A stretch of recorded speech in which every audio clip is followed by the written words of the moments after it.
Bonjour, comme chaque semaine, voici le Nouvelle Information ouvrière. Aujourd'hui, le numéro du 4 juillet 2013.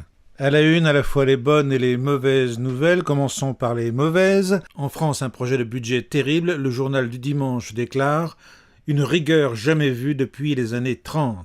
Tandis qu'à l'étranger, les mobilisations grandioses se multiplient, avec en particulier l'Égypte, 17 millions d'Égyptiens dans les rues, et en Algérie, le succès du meeting international à l'appel du Parti des travailleurs et de l'UGTA le 28 juin.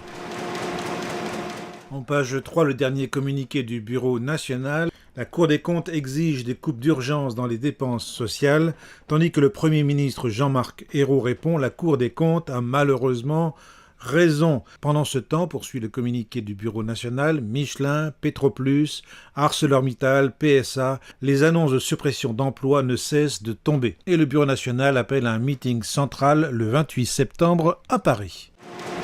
En page 3, Information ouvrière détaille le budget de guerre mené par le gouvernement, 9 milliards de coupes supplémentaires dans le budget de l'État, 14 400 postes supprimés, 5 milliards de coupes supplémentaires dans les régimes sociaux.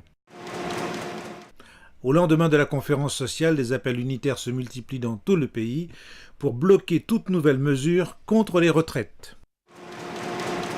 Plus loin dans le journal, vous lirez les mobilisations qui se multiplient à l'échelle de la planète. En page 10, le peuple d'Égypte se dresse pour ses droits et pour sa souveraineté.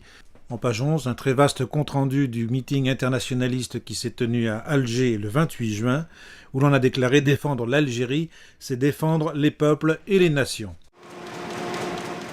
En page 15, un camarade fait le point sur le 100e Tour de France, dopage et trucage en bande organisée. Le sport-spectacle devient vite un sport business qui commence à corrompre tout l'esprit sportif de la compétition. 500, c'est en millions pour la seule Allemagne, le nombre de communications interceptées chaque jour par l'agence de renseignement américaine NSA. Gageons que la liaison Internet à laquelle vous êtes branché est également interceptée par la NSA. Vive la liberté, vive l'impérialisme US. C'est pas tout ça, mais rien ne vaut la lecture d'informations ouvrières.